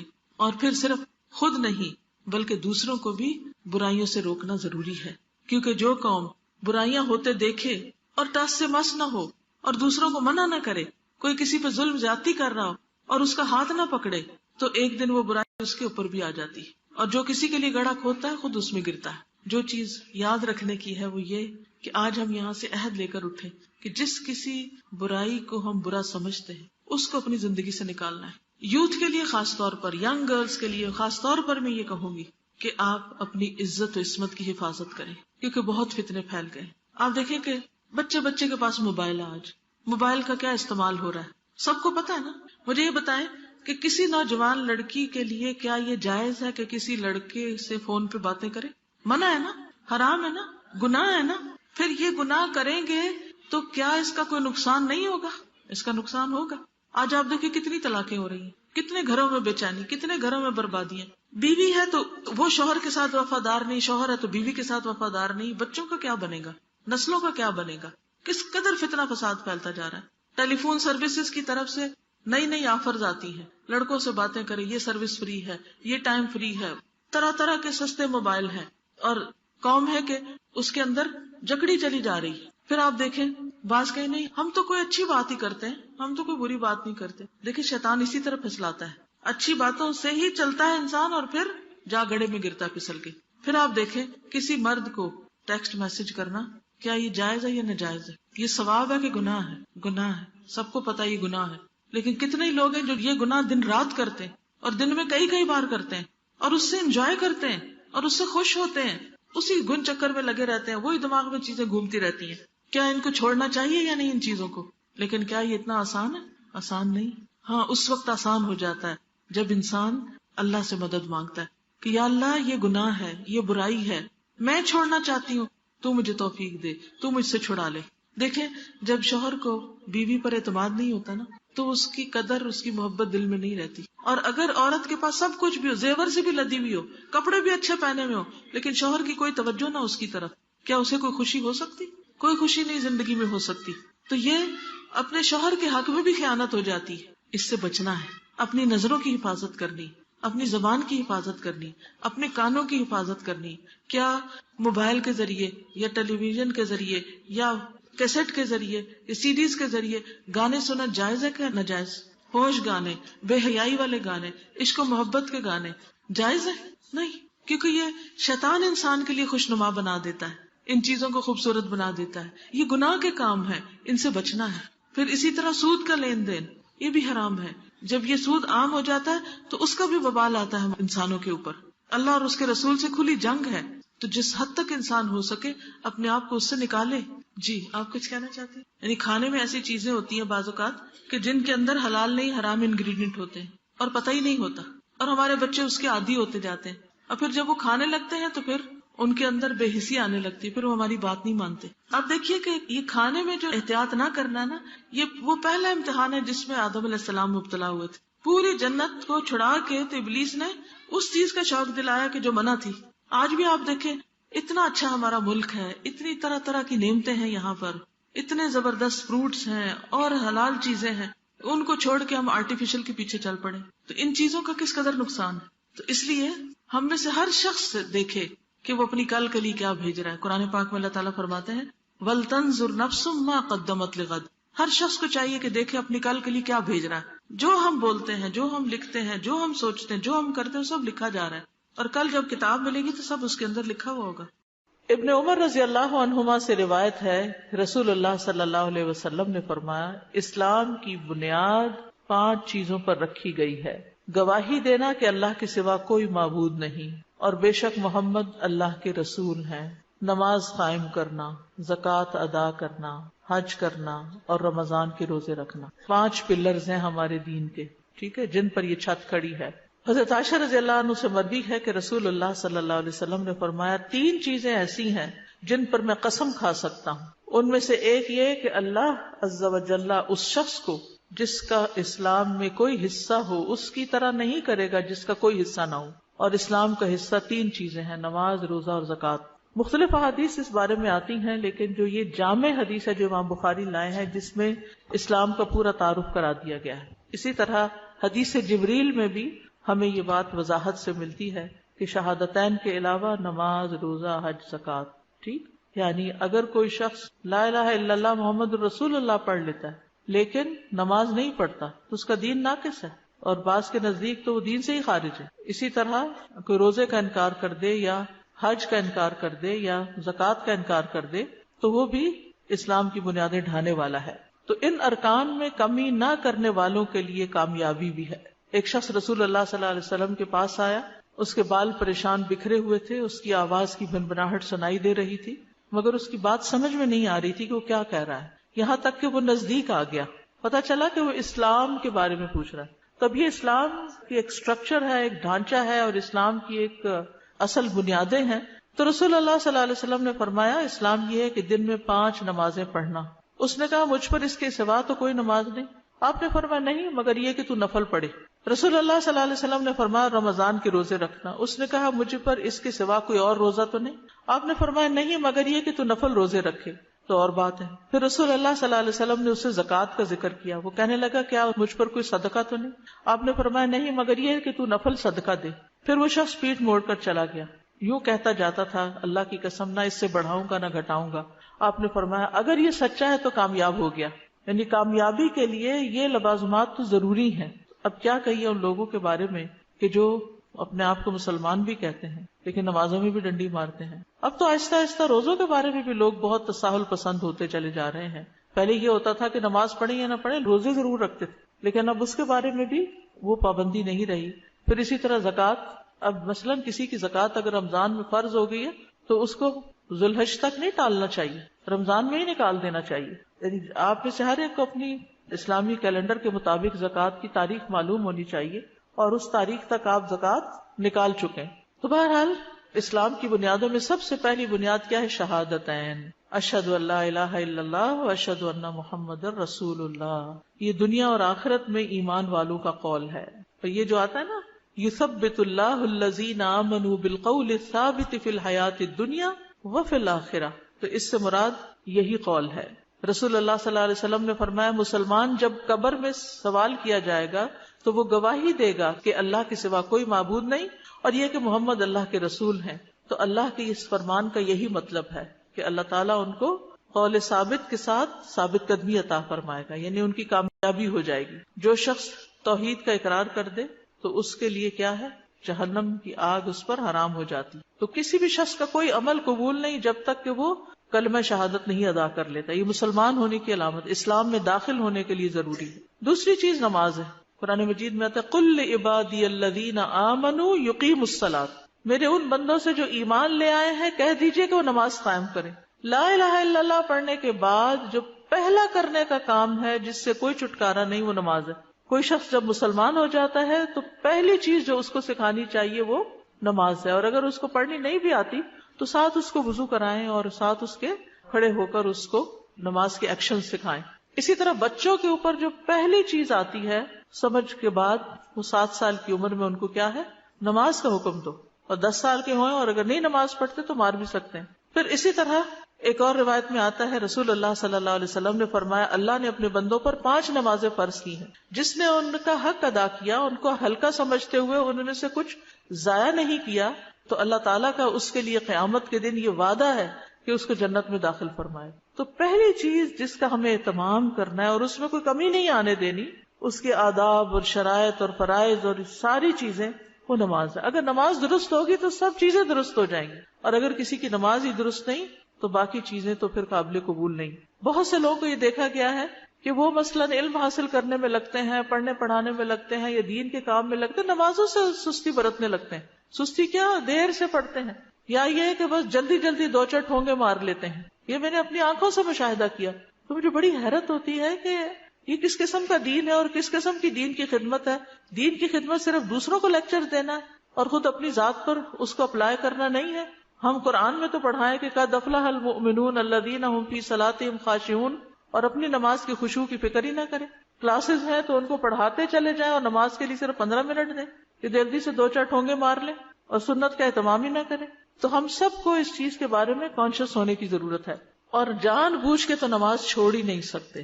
نبی صلی اللہ علیہ وسلم نے فرمایا جان بوجھ کر نماز کو مت چھوڑا کرو، اس لیے کہ جو شخص جان بوجھ کر نماز کو ترک کرتا ہے تو یقیناً اس سے اللہ کی ذمہ داری ختم ہو جاتی، پھر بخشش کی کوئی گارنٹی نہیں ہے. تیسری چیز روزہ ہے. یا ایھا الذین آمنوا کتب علیکم الصیام کما کتب علی الذین من قبلکم لعلکم تتقون. رمضان کے مہینے کے روزے فرض ہیں، لیکن ہر مہینے 3 روزے رکھنا سینے کے کینے کو دور کر دیتا ہے. ڈپریشن کا علاج ہے، دل کی گھبراہٹوں کا اور دل کی بے چینیوں اور پریشانیوں کا. چاہے ایام 20 کے رکھ لیں، چاہے سوموار جمعرات کا رکھ لیں، یعنی ہر مہینے ہر ہفتے ایک ایک روزہ رکھ لیں، تو نیت میں اور ارادے میں رکھیں، کیونکہ ان 3 روزوں کی فضیلت بہت ہے. اسی طرح روزہ مومن کا قلعہ ہے، یعنی برائیوں سے بچاتا ہے، مصیبتوں سے محفوظ رکھتا ہے. انسان روزہ رکھ کے اپنی زبان کی حفاظت کرتا ہے، اپنی نگاہوں کی حفاظت کرتا ہے. انسان کے اندر ایک تقویٰ پیدا ہوتا ہے. یعنی ہم میں سے اکثر لوگوں کی یہ تمنا اور خواہش ہوتی ہے کہ متقی بن جائیں، لیکن اس کے لیے ان چیزوں کا اہتمام نہیں کرتے جو تقویٰ لانے والی ہیں. تو شہادتین اور نماز کے بعد روزہ. چوتھی چیز زکوٰۃ ہے. وما امروا الا ليعبدوا الله مخلصين له الدين حنفاء ويقيموا الصلاة ويؤتوا الزكاة وذلك دين القيمة، سورۃ البینہ. اور انہیں اس کے سوا حکم نہیں دیا گیا کہ وہ اللہ کی عبادت کریں اس حال میں کہ دین کو اس کے لیے خالص کرتے ہوئے ایک طرف ہونے والے، یکسو، اور نماز قائم کریں اور زکوٰۃ دیں، اور یہی مضبوط ملت کا دین ہے. یعنی دین اس وقت تک مضبوط نہیں ہوتا، انسان دیندار نہیں کہلا سکتا جب تک کہ وہ اپنی وقت زکوٰۃ ادا نہیں کرتا. نبی صلی اللہ علیہ وسلم نے فرمایا جس نے اپنے مال کی زکوٰۃ ادا کی بس اس سے اس کے مال کی برائی جاتی رہی، یعنی اس کے مال کو انشاءاللہ نقصان بھی نہیں ہوگا، اور اس کے اندر جو میل کچیل ہے یا کوئی مشتبہ چیزیں آ گئی ہیں تو وہ بھی نکل جائیں گی. مال کو پاک کرنے کا ذریعہ زکوٰۃ ہے ہی پاکیزگی کی بات. اور جو زکوٰۃ نہیں دیتے وہ آخرت پر بھی ایمان نہیں رکھتے. الذین لا یؤتون الزکاۃ وهم بالآخرۃ هم کافرون. تو یہ بھی کفر کی ایک شکل ہے. ابو بکر رضی اللہ عنہ نے ان لوگوں کے خلاف جہاد کیا تھا جنہوں نے زکوٰۃ سے انکار کیا تھا. اور زکوٰۃ نہ دینے والوں کا انجام بہت برا ہے. قیامت کے دن جس چیز کی زکوٰۃ نہیں دی وہی انسان کے لیے سونا چاندی ہو وہ وبال جان بن جائے گی، جس کی تفصیلات آپ پڑھتے رہتے ہیں. پانچویں چیز حج ہے. حج کی فرضیت ہے صاحب استطاعت پر. وَلِلَّهِ عَلَى النَّاسِ حِجُّ الْبَيْتِ مَنِ اسْتَطَاعَ إِلَيْهِ سَبِيلًا وَمَنْ كَفَرَ. اب آپ دیکھ رہے ہیں نماز سے انکار ہے تو کفر کی بات آئی، زکوٰۃ سے انکار ہے تو کفر کی بات آئی، اسی طرح روزے اور حج سے. تو اسلام کا اپوزٹ کفر ہے. اگر کوئی شخص ان چیزوں کی پابندی نہیں کرتا تو گویا وہ اسلام کی باؤنڈری سے باہر نکلنے لگتا ہے. تو اللہ کے لیے لوگوں پر اس گھر کا حج فرض ہے جو اس کے راستے کی طرف استطاعت رکھتا ہو، اور جس نے کفر کیا تو بے شک اللہ تمام جہانوں سے بہت بے پرواہ ہے. اس فریضے کی ادائیگی میں جلدی کرنی چاہیے. کل ہی کو بتا رہا تھا کہ میں اپنی دادی کا حج کر کے آئی. کہتے ایسا نہیں کہ ان کے پاس پیسے نہیں تھے، سب کچھ تھا، سم ہاؤ انہیں خیال ہی نہیں آیا کہ حج بھی کرنا ہے. بہت سے ایسے خاندان ہوتے ہیں، امیر ہیں، مالدار ہیں، ریسورسز ہیں، سب کچھ ہیں، لیکن اللہ کے گھر جانے کی طرف دھیان ہی نہیں آتا. دنیا میں اتنے مشغول ہیں، اولاد میں، مال میں اور کاموں میں، کہ حج کا خیال ہی نہیں آتا. تو اگر آپ کے بھی آباء و اجداد میں سے کوئی ایسے ہوں تو ان کی طرف سے بھی اگر حج بدل ہو سکے تو ہو سکتا ان کا نیت ارادہ ہو، پھر وقت نے ساتھ نہ دیا ہو یا علم ہی نہ ہو پورا، اللہ عالم. رسول اللہ صلی اللہ علیہ وسلم نے فرمایا حج فرض ہونے کے بعد اس کی ادائیگی میں جلدی کیا کرو، کیونکہ تم میں سے کسی کو پتا نہیں کہ بعد میں کیا پیش آنے والا ہے، اگلے سال ہوں گے یا نہیں ہوں گے. اور اسی طرح ایک دفعہ اگر حج کر لیا تو وہ بھی کافی نہیں. رسول اللہ صلی اللہ علیہ وسلم نے فرمایا یقیناً اللہ تعالیٰ فرماتے ہیں جب میں بندے کو اس کے جسم کے لحاظ سے صحت دوں اور اس کی معیشت میں وسعت دوں اور اس پر 5 سال گزر جائیں اور وہ میری طرف نہ آئے تو وہ محروم ہے. جسمانی صحت میں فٹ ہو اور پیسے بھی ہوں تو دوبارہ بھی حج ریپیٹ کرنے میں کوئی حرج نہیں، اور حج مبرور کی جزا جنت کے سوا کچھ نہیں. تو یہ مختصراً اسلام کی بنیادی پلرز ہیں جن کا آپ کو تعارف پہلے سے ہے لیکن یاد دہانی کرائی گئی. یہ باتیں میں اس لیے بھی آپ کو چند ایک بتا رہی ہوں ہر ایک کے بارے میں موٹی موٹی، تاکہ آپ اپنے بچوں کو بھی ایجوکیٹ کر سکیں. جو آپ کی میڈز ہیں، سرونٹس ہیں، ان کو بنیادی دینی علم جو ہے وہ آپ دے سکیں. یہ وہ علم ہے جس کا سیکھنا ہر مسلمان پر فرض ہے کہ دین کی بنیادوں کو جانیں اور ان پر عمل کریں. یہ نماز کے بارے میں نے مسئلہ پوچھنا ہے کہ میں بچوں کو کہتی رہتی ہوں نماز کے لیے جائیں، اگر جماعت کا ٹائم نکل گیا تو پھر میں کام کرتے کرتے ان کو آواز دیتی ہوں چلیے اب گھر میں پڑھ لیں جی، گھر میں پڑھ لیں. تو میرے ہسبینڈ اکثر گھر پہ ہوتے ہیں، وہ آن لائن کام کرتے ہیں، وہ چڑھ جاتے ہیں، وہ کہتے ہیں اتنی سختی نہیں ہے جتنی تم کر رہی ہو، بس ٹھیک ہے ایک دفعہ کہہ دیا بچے کو، بار بار نہیں کہنا. تو مجھے وہاں کیا کرنا چاہیے؟ اس وقت بھی یاد دہانی کرانی چاہیے، لیکن یہ کہ اس بچے کی ذہنی طور پر اس کو پہلے سے تیار کرے. صرف نماز کا وقت آنے پر ہی پیچھے پڑ جانا کافی نہیں ہوتا، لیکن یہ کہنا کہ چھوڑ دیا جائے تو یہ بھی ٹھیک نہیں ہے. بچے تھوڑی ہی دیر میں بھول جاتے ہیں. میں تو الحمدللہ جب سے انہوں نے وہ سنبھالی میں تو نمازیں پڑھتی ہوں، ان کو نظر آئی ہوں، ان کی تربیت بھی میں نے کی، اپنی طرف سے میں نے پوری کوشش کی. اس کے لیے ضروری نہیں کہ آپ زور زور سے آوازیں لگائیں گھر میں اور شوہر بھی سنے اور دوسروں کو بھی پتہ چلے. بچے کے پاس جا کے ہلا کے اس کو اٹھا دیں. السلام علیکم استاذہ.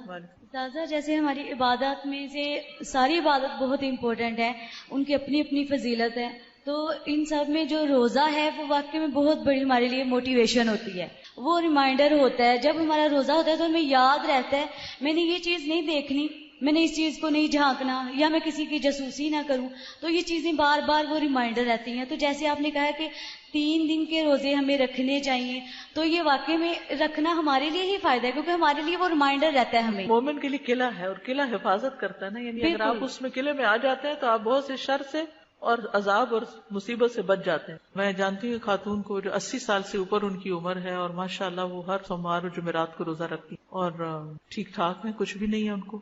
تو صرف یہ کہ توجہ کرنے کی ضرورت ہے. مثلا میں اتنے مصروف ہوتے ہیں کہ میں بھول ہی جاتا ہے ایام 20 کہاں گئے اور سوموار جمعرات کہاں گئی. لیکن یہ ہے کہ اگر ایک کلچر ڈیولپ کر لیں گھر میں، یا جس ماحول میں آپ رہتے ہیں، آپ پڑھتے پڑھاتے ہیں، تو اپنے اسٹوڈینٹس کے ساتھ مل کے، کیونکہ ایک اجتماعی عبادت میں ذرا آسانی ہو جاتی ہے. تازہ مجھے یہ سوال کرنا ہے کہ اگر کسی نے حج کے لیے پیسے جمع کروائے، قرآن اندازی میں اس کا نام نہیں نکلا اور اگلے سال اس کی ڈیتھ ہو گئی یا وہ نہیں جا تو سکتا، حج بدل کر لیا جائے اس کی طرف سے، کوئی اور کر لے اس کی طرف. کوئی اور اس کی طرف سے. آپ نے بتایا نا کہ ہم کسی کے لیے حج کر سکتے ہیں، تو اس کا پھر ثواب ہمیں ہوتا ہے؟ جی، کرنے والے کو ملتا ہے اور جس کے لیے کیا اس کو بھی ملتا ہے. جو لوگ کشادگی کے باوجود ہر سال حج کر رہے ہوتے ہیں اور جرمانہ بھر کے جا رہے ہوتے ہیں، تو ان کے بارے میں آپ کیا کہیں؟ بہت سے لوگ یعنی حج کرتے ہیں تو یہ ان کی اپنی چوائس ہے، وہ چاہے تو اپنا مال کہیں اور لگائیں اور چاہے تو حج کر لیں. یعنی ان کو ہم تنقید نہیں ان کے اوپر کر سکتے. ہر ایک اللہ کا قرب چاہنے کے لیے اپنے وسائل کے مطابق کوئی طریقہ اختیار کرتا ہے. اگر ان کی نیت اللہ کی رضا ہے تو حاصل کریں. حدیث نمبر 3، توحید. ان عبد اللہ رضی اللہ عنہ قال قال رسول اللہ صلی اللہ علیہ وسلم من مات یشرک باللہ شیئا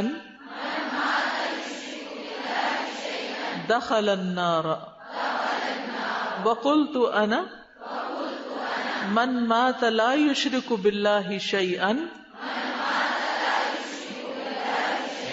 دخل الجنہ.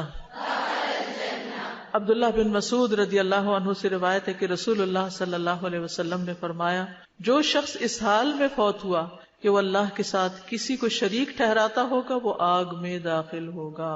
اور میں کہتا ہوں، یہ راوی کہتے ہیں، جو شخص اس حال میں فوت ہوا کہ اللہ کے ساتھ کسی کو شریک نہیں ٹھہراتا وہ جنت میں داخل ہوگا.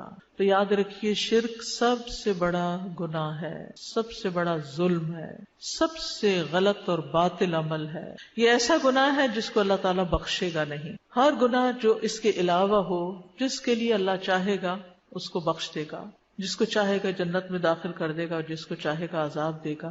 اور اسی طرح اگر کوئی جہنم میں چلا بھی گیا تو سزا بھگتنے کے بعد بھی نکال لیا جائے گا، سوائے شرک کے. کافر اور مشرک ہمیشہ ہمیشہ کے لیے جہنم میں خالدین فیہا ابدا. ان اللہ لا یغفر ان یشرک بہ ویغفر ما دون ذلک لمن یشاء. ناقابل معافی گناہ ہے، اور شرک کے بعد انسان گمراہی میں دور تک نکل جاتا ہے. اب شرک سے بچنے کے لیے انتہائی ضروری ہے کہ ان ساری چیزوں کو ہم جانیں جو شرک کی طرف لے جانے والی ہیں. اس کا علم حاصل کرنا چاہیے. وَاعْلَمْ أَنَّهُ لَا إِلَٰهَ إِلَّا هُوَ. علم حاصل کرو، جان لو کہ اللہ کے سوا کوئی الہ نہیں. مشرک کے سارے اعمال ضائع ہو جائیں گے، یعنی چاہے اس نے ساری زندگی نمازیں پڑھی ہوں، روزے رکھے ہوں، صدقہ خیرات کیا ہو، حج کیا ہو، لیکن اگر اس نے شرک کیا تو سارے اعمال برباد، کیونکہ اللہ تعالیٰ تمام شرکاء سے زیادہ شرک سے بیزار ہے. تو شرک سے ڈرتے رہنا چاہیے. ابو موسیٰ اشعری سے مروی ہے کہ ایک دن رسول اللہ صلی اللہ علیہ وسلم نے ہمیں خطبہ دیا، فرمایا، اے لوگو اس شرک سے بچو، کیونکہ اس کی آہٹ چیونٹی کی آہٹ سے بھی ہلکی ہوتی ہے، پتہ ہی نہیں چلتا اور انسان شرک میں مبتلا ہو جاتا ہے. اس سے اور بھی خطرناک ہے. اس پر کسی نے پوچھا، یا رسول اللہ صلی اللہ علیہ وسلم، جب اس کی آہٹ چیونٹی کی آہٹ سے بھی ہلکی ہوتی ہے تو پھر ہم اس سے کیسے بچ سکتے ہیں؟ کیسے بچ سکتے ہیں؟ آپ نے فرمایا، تم یوں کہتے رہا کرو، اللہم انا نعوذ بک، بولیے، من ان نشرک بک شیئا نعلمہ ونستغفرک لما لا نعلمہ. اللہ، ہم اس بات سے آپ کی پناہ میں آتے ہیں کہ کسی چیز کو جان بوجھ کر آپ کے ساتھ شریک ٹھہرائیں اور اس چیز سے آپ سے معافی مانگتے ہیں جسے ہم جانتے ہی نہیں. یعنی لا علمی میں اگر ہم سے کوئی ایسی چیز ہو گئی ہے تو آپ ہمیں معاف کر دیں. اب شرک کی بڑی اقسام ہے دو، ایک شرک اصغر ہے اور ایک شرک اکبر. شرک اصغر جو ہے وہ نیت اور ارادے کا شرک ہے، نیت اور ارادے کا شرک، جس کو ریاکاری کہتے ہیں. رسول اللہ صلی اللہ علیہ وسلم نے فرمایا بے شک اللہ تعالیٰ فرماتا ہے میں سب شریکوں سے بہترین ہوں. جس نے کسی کو میرے عمل میں شریک کیا تو وہ عمل اسی شریک کے لیے، نہیں وہ میرے لیے نہیں ہے. پھر اگر لوگوں کو دکھانے کے لیے کر رہے تو پھر وہ لوگ ہی اس کا فائدہ دیں گے تمہیں. اے لوگوں اپنے اعمال کو اللہ کے لیے خالص کر لو، کیونکہ اللہ عز و جل خالص عمل کو ہی قبول کرتا ہے. تو نیت کی خرابی سے عمل قبول ہی نہیں ہوتے. اور یہ مت کہو یہ چیز اللہ اور رحم کے لیے ہے، کیونکہ جو چیز رحم کے لیے، رشتہ داری کے لیے دی جاتی ہے اللہ کا اس میں کچھ حصہ نہیں. تو مطلب کیا ہے کہ پھر رشتہ داروں کو دیتے ہوئے بھی اللہ کی رضا مد نظر ہو. اور یہ نہ کہو کہ یہ چیز اللہ کے لیے اور تمہارے لیے ہے، یہ اللہ کے لیے اور تمہارے لیے یہ بھی نہیں کہنا چاہیے. اللہ کے ساتھ تم کو شریک کر رہے ہیں بیچ میں، بس وہ تمہارے ہی لیے ہوگی، اللہ کے لیے اس میں کچھ حصہ نہیں. یعنی ہم یہ نہیں کر سکتے کہ یہ صدقہ ہم اللہ کے نام پر اور آپ کے نام پر کر رہے ہیں، نہیں، صرف اللہ کے لیے. یہ جو ایصال ثواب کے لیے بھی ہم کچھ کرتے ہیں نا تو وہ کسی کے نام پر نہیں کر رہے ہوتے، اللہ ہی کے لیے کر رہے ہوتے ہیں. بس نیت یہ ہوتی ہے کہ اس کا ثواب کسی اور کو پہنچ جائے. اسی طرح دعا مانگنے میں شرک نہیں ہونا چاہیے کہ اللہ کے سوا کسی اور سے انسان مانگے، کسی اور کو اللہ کے برابر کر دے. پھر اطاعت میں شرک، انسان اللہ کے ساتھ کسی اور کو الہ بنا لے، جیسے نصارہ نے کیا تھا کہ انہوں نے علماء اور درویشوں کو اللہ کے سوا اپنا رب بنا لیا، اور مسیح ابن مریم کو بھی، حالانکہ انہیں حکم دیا گیا تھا کہ اللہ کے سوا کسی کی عبادت نہ کرے جس کے سوا کوئی الہ نہیں، اور وہ ان چیزوں سے پاک ہے جو وہ شریک ٹھہراتے ہیں. یعنی جہاں علماء کی بات ہو یا کسی بڑے کی بات ہو اس کو چھوڑ کر کس کی لینی چاہیے؟ صرف اللہ کی لینی چاہیے. اسی طرح تعویذ لٹکانا، پھر اسی طرح بدشگونی لینا، غیر اللہ کی قسم کھانا، اور باقی جو بڑی بڑی قسمیں ہیں جیسے بتوں کی عبادت کرنا یا اللہ کے ساتھ کسی اور کو اپنی عبادت کا مستحق سمجھنا، اس کے آگے سجدہ کرنا یا اس سے دعائیں کرنا یا اس کے نام کی نظر و نیاز دینا یا اس کی قبر پر چکر لگانا اور حج کی طرح طواف کرنا یا اور اس قسم کے کام کرنا، تو اس سے بھی بچنے کی ضرورت ہے. میرا سوال تھا کہ جو ہم بدعت کرتے ہیں یہ بھی شرک کے زمرے میں آتا ہے؟ بدعت اور چیز ہے، شرک اور بدعت میں فرق ہے. بدعت دین میں نئی چیز ایجاد کرنے کا نام ہے، جو چیز دین کا حصہ نہیں اس کو دین بنانا. اس میں کنفیوژن نہیں ہونی چاہیے کہ دو کو اکٹھا کر دیں آپ. السلام علیکم. مجھے یہ لگ رہا تھا کہ جیسے شرک ہے، نیت ہے، اس کے لیے ہمیں جیسے اپنا بی پی یا بلڈ پریشر چیک کرتے ہیں، اسی طرح ہر وقت اپنی نیت کو اور اپنے اعمال کو چیک کرتے رہنا چاہیے. جیسے کوئی کیمرہ لگا ہوا یا کچھ ہے تو بار بار اپنے آپ کو دیکھ کر کہ اللہ تعالیٰ ہمیں ہی راستہ لائے. سب سے خطرناک یہ جو ہے نا ریاکاری والا مسئلہ ہے کہ انسان نماز پڑھ رہا ہوگا، اتنے میں کوئی آئے گا تو اور اچھی نماز شروع کر دے گا. دس از رانگ، یہاں گڑبڑ ہو گئی.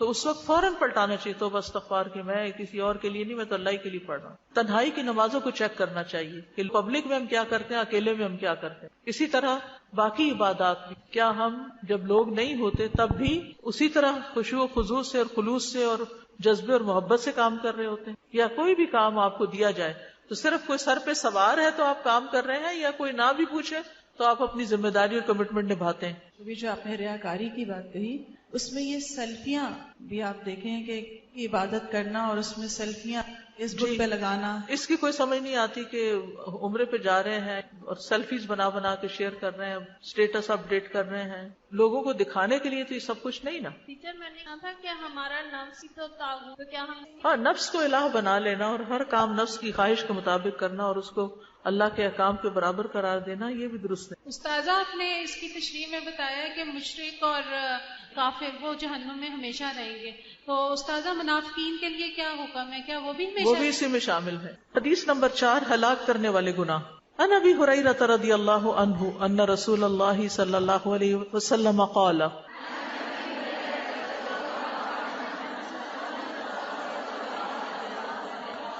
اجتنبوا الموبقات الشرک باللہ والسحر. ابو ہریرہ رضی اللہ عنہ سے روایت ہے کہ رسول اللہ صلی اللہ علیہ وسلم نے فرمایا تباہ کر دینے والی چیزوں سے بچو، اللہ کے ساتھ شرک اور جادو. یعنی شرک کے علاوہ جادو بھی کبیرہ گناہوں میں سے ہے اور بہت سے لوگ اس میں مبتلا ہو جاتے ہیں. آج جس کے پاس بیٹھو وہ کہتا ہے مجھ پہ جادو کیا گیا، تاخیر میں سوچتی ہوں کوئی کرنے والا بھی تو ہوگا. اگر ان کی بات سچی ہے تو کوئی کرنے والا تو ہے نا. تو وہ کسی کو پریشان کر کے خود اپنی کس قدر ہلاکت کا سامان کر رہا ہے. کوئی حسد میں کرے یا کسی بھی اعتبار سے کرے تو اجتنبو کا مطلب ہوتا ہے کنارہ کشی کرو، دور رہو، دور، اس کے قریب بھی نہ پھٹکو، اس میں گرفتار ہونے سے بچو. تو شرک کے بارے میں تو تھوڑی سی بات اوپر ہوگی. جادو کیا ہے؟ یہ گرہیں لگانا ہے، گرہیں لگانا، دھاگوں میں کچھ پڑھ کے گرہیں لگانا جادو ہے. اور دم جھاڑ جس میں پھونکے ماری جاتی ہیں، وَمِن شَرِّ النَّفَّاثَاتِ فِي الْعُقَدِ، یہ جادو ہے جو قرآن میں جس کا ذکر کیا گیا ہے. اللہ کے اذن کے ساتھ ایسے کاموں سے بعض اوقات نقصان بھی ہو جاتا ہے. نفع نقصان اللہ کے ہاتھ میں، جادوگر کے ہاتھ میں کچھ نہیں. وَلَا يُفْلِحُ السَّاحِرُ حَيْثُ أَتَىٰ، تو اللہ تعالیٰ اگر چاہے کسی کو نقصان پہنچانا تو وہ نقصان بھی پہنچ جاتا ہے. جادو کفر ہے. جادو کیا ہے؟ کفر ہے. کبیرہ گناہوں میں سے ایک بڑا گناہ ہے، بڑی مصیبتوں میں سے ایک مصیبت ہے.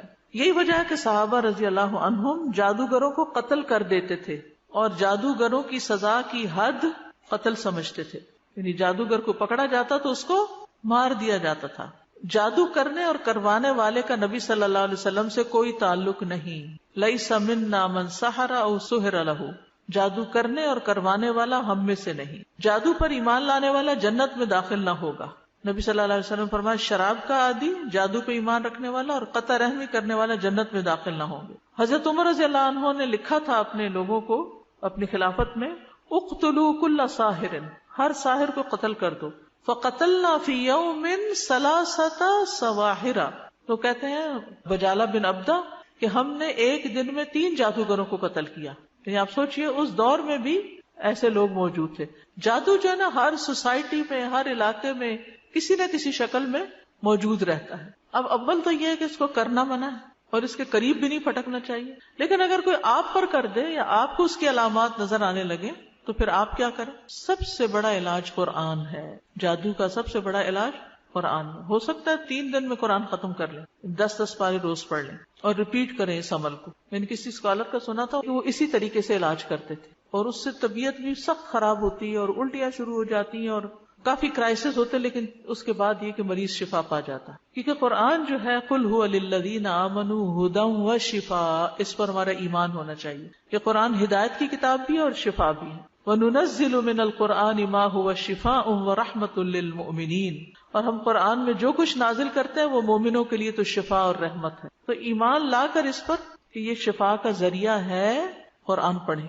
رسول اللہ صلی اللہ علیہ وسلم ایک مرتبہ حضرت عائشہ کے پاس تشریف لائے تو دیکھا کہ ایک عورت عائشہ رضی اللہ تعالیٰ عنہ کا علاج کر رہی ہے، ان کو دم کر رہی ہے. تو آپ نے فرمایا کتاب اللہ کے ساتھ اس کا علاج کرو، کتاب اللہ کے ساتھ. پھر کتاب اللہ میں سے بھی خاص طور پر سورۃ الفاتحہ اور البقرہ اور معوذتین. رسول اللہ صلی اللہ علیہ وسلم نے فرمایا کہ سورۃ البقرہ پڑھا کرو کیونکہ اس کا پڑھنا باعث برکت ہے اور اس کا چھوڑنا باعث حسرت ہے، اور جادوگر اس کو حاصل کرنے کی طاقت نہیں رکھتے. اجوا کھجور سے علاج، جو شخص صبح کے وقت 7 اجوا کھجوریں کھائے گا اس روز جادو اور زہر سے بچا رہے گا. پھر بیری کے پتوں سے علاج، بیری کے 7 پتے لے کے 2 پتھروں کے بیچ میں کوٹ کے یا ان کو گرائنڈ کر کے پانی ملا دیں، اس پر آیت الکرسی اور 3 کل پڑھیں، سورۃ فاتحہ پڑھیں، 3 گھونٹ پی لیں اور باقی جسم پہ بہا لیں تو انشاءاللہ اس سے بیماری ختم ہوگی. اور یہ بھی ریپیٹڈلی کریں. جادو کا علاج جادو کے ساتھ نہیں کرنا چاہیے، یعنی کہ ایسے کاہنوں کے پاس نہیں جانا چاہیے کہ جو جادو کے طریقوں پر عمل کر کے آپ کا علاج کریں. کاہنوں اور نجومیوں کے پاس جانے کی ممانعت ہے. جو ایسے نجومی کے پاس جائے اس کی 40 راتوں کی نماز قبول نہیں ہوتی. ایک اور روایت میں آتا ہے جو کسی کاہن یا نجومی کے پاس جائے اور اس کی باتوں کی تصدیق کرے تو گویا اس نے محمد صلی اللہ علیہ وسلم پر نازل ہونے والی شریعت سے کفر کیا. تو غیر شرعی جھاڑ پھونک کے ذریعے علاج کروانے کی ممانعت ہے. غیر شرعی طریقہ علاج، سب سے پہلے تو قرآن کے ذریعے علاج، پھر یہ بیری کے پتوں پہ قرآن پڑھ کے، پھر رقیہ سننا اور کرنا، سورۃ البقرہ کا پڑھتے رہنا، ٹھیک ہے، اور پورے یقین کے ساتھ. کسی بھی ایسے راقی کے پاس نہ جائیں جو قرآن کے سوا یا مسنون دعاؤں کے سوا کچھ اور پڑھتا ہو. پہلے آپ پوچھ لیں، پتہ کر لیں. تو اللہ تعالیٰ سے دعا ہے کہ اللہ تعالیٰ ہمیں عمل کی توفیق عطا فرمائے. وآخر دعوانا ان الحمد للہ رب العالمین. سبحانک اللہم وبحمدک اشہد ان لا الہ الا انت استغفرک واتوب الیک. السلام علیکم ورحمۃ اللہ وبرکاتہ.